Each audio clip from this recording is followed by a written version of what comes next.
Mobile money platforms can potentially be very useful to a broad section of the population in a number of ways. Think of the time you can get back if you don't have to travel long distances and stand in queues to make basic payments, to send money home or to pay for bills. That's the reality for the bulk of the population in developing countries. Think if you're an entrepreneur and all of a sudden you can get money from your clients instantly before you ship your goods. Or you can source inputs from further afield to get better deals because you have a way to make those payments. Think of the government too. If it can reach people more directly, more efficiently, with less corruption, because it can make payments electronically directly into people's accounts. And of course, a lot of these payments have to do with payments to poor people, whether in the form of pensions or social welfare payments. And then of course, if you have access to a mobile money platform, you have access to a broader range of financial services which you don't have today. And that's the part I would like to concentrate on. Why do poor people need financial services? Well, if you don't make a lot of money, then managing what little you have most effectively is particularly important. So financial services are particularly important if you're poor. Not only because of the small amounts and how important they are to you, but also because of the realities that you face, the uncertainties. No one is guaranteeing you an income. And so risk is much more important for you. You do not know how much money you're going to make tomorrow. No one is guaranteeing you a salary. So wealth management, risk management, these are problems which are much more acute to poor people than they are for the bulk of us. Think if you're a farmer, you get your income comes in 2 or 3 times a year when the crop comes in. You have to live the rest of the year out of that bounty. And you have to make sure that as you consume down on that income, that you have left enough for the planting season, because you'll need to buy this season the fertilizers. Who's helping you with that today? Or if you're a casual laborer, today you had a good day, you made $3, but tomorrow you do not know whether you're going to have employment. So you need to be particularly careful how you use that money that you made today, because today was a good day. For poor people, general characteristic is income streams are a lot less certain. And some expenditures are a lot bigger than the amounts that your money comes in. You need to repair your house from time to time. You need to pay for school fees. How are you going to accumulate these little amounts when on a daily basis you're having to make sacrifices? That's where financial services come in. That's where banks today are by and large not reaching poor people. They're not helping them make these choices. And people are making these choices. They're just having to do it with informal options. Informal options that are not very good.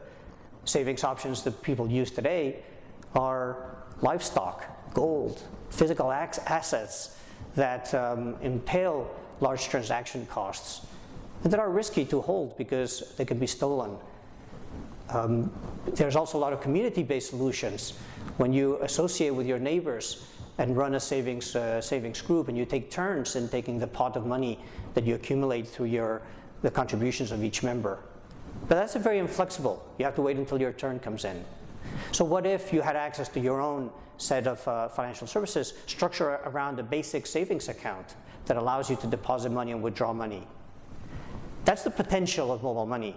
It's a platform that gives you access to these financial services. Mobile money by itself is not financial inclusion, but it can provide the basics for that to be economically viable. So what does that platform need to do? Well, first it needs to be really convenient for people. It needs to be accessible near where I live and work, because that's what's relevant for me.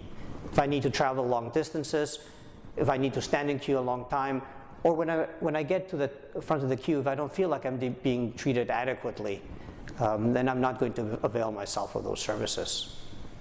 So it has to be convenient. It has to be nearby. It also has to be something that I trust. So these services have to have the full benefit of regulation and supervision, so that someone is looking after protecting my savings. But it's not just a matter of regulation. I need to feel comfortable in that trust. So branding becomes important. I need to know that the party that is working with me to help me manage my finances is looking after my interests. I need to trust them. And also it needs to be affordable. The types of transactions what people want to do may be very small in amount, but they're quite frequent. So the pricing of the services and the structure of those services needs to reflect small transactions, frequent transactions in small denominations, because that's what I can afford to do. Mobile money, again, can help all of this because it can bring financial services close to where I live and work. My money is accessible from my mobile phone, and when I need to do a cash in, cash out, I can go to a store nearby. That's the promise of mobile money.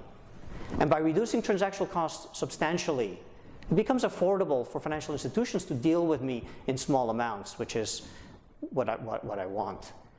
No need for minimum balances, no need for minimum transaction sizes, because the transaction is cheap enough. I can do it frequently, I can do it in the kinds of amounts that are relevant for me.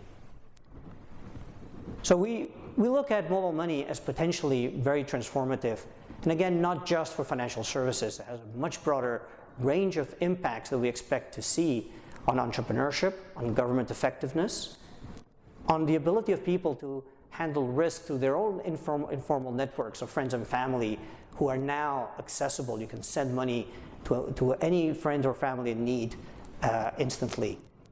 All these things should result in much more stable and productive lives for the poor.